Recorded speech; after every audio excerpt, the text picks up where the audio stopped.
こんにちは。よかれん平和記念館にやってきました。茨城県の阿見町にあります。ここに来ることを決めたのは、私の父が余暇練習生だったからです。昭和4年に生まれた父は、15歳の時に余暇練習生になりました。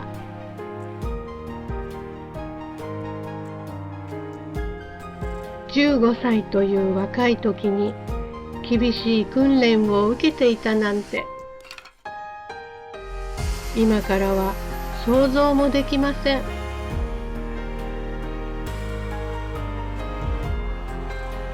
父は私が中学生の時に病気で亡くなっているので、余暇練のことをほとんど聞けなかっ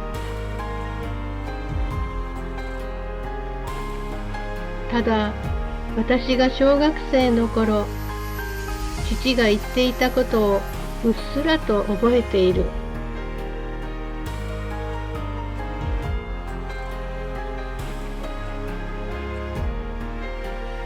私の父方の祖父は満州鉄道で技師をしていて、父は満州で生まれた。そして大連の港より七つボタンの軍服を着て出征した。その時に船から港に向かい敬礼をしたことを話してくれた。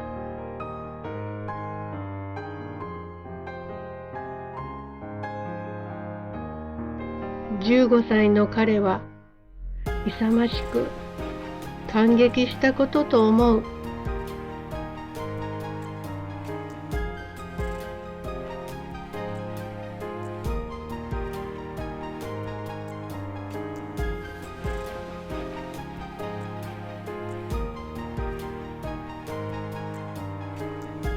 それからどこで訓練を受けたとかは皆目わからない。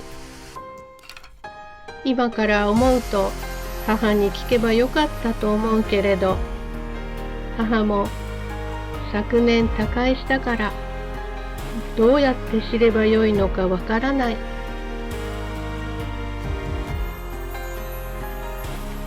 父が酔うとよく軍歌を歌っていたので、私は子供の頃から若わしの歌と戦友を歌うことができた。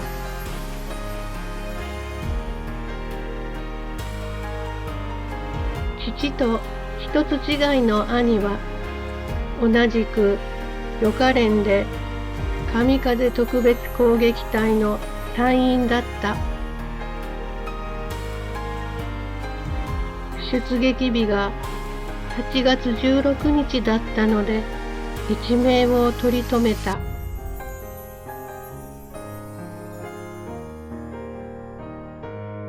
父とその兄が戦争の話から酔って泣きながら抱き合っていたのを見たことがある。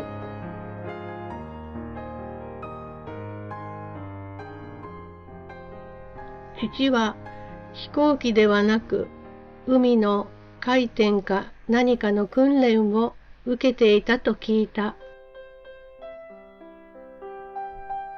長官に呼ばれ話をしたときに、父は兄も特攻隊だと答えた。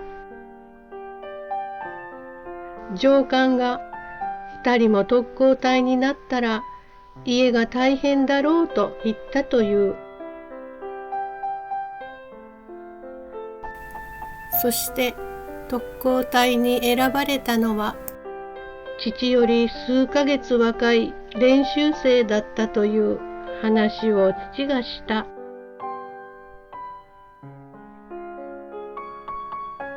その時に父が目にいっぱい涙をためていたのを覚えている。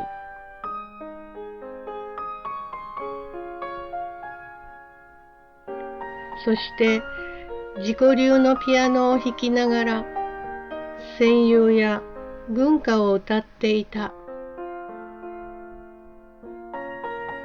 戦後を生きた父だったけれど、心に深く痛みを抱えていただろうと思う。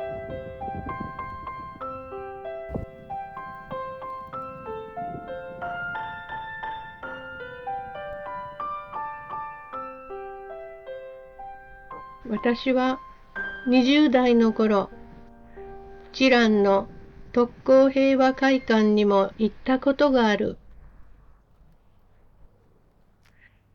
特攻関係の本はたくさん読んでいる。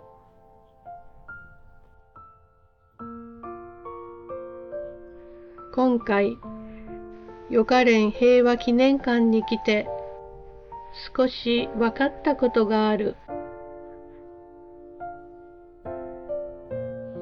予科連の募集は昭和19年頃からは満州からが多くて入隊してきたとあった。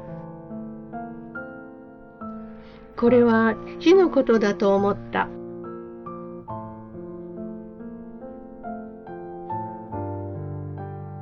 予科練習生は海の特攻訓練も受け、実際に特攻隊として戦死された方が多くいらっしゃる。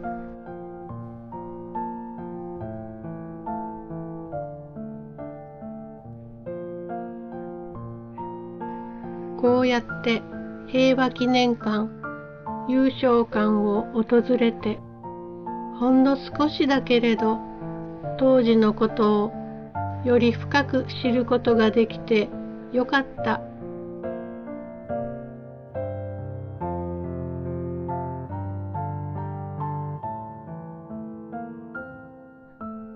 優勝館の屋上からはもうすぐきれいな桜が見れるそうです。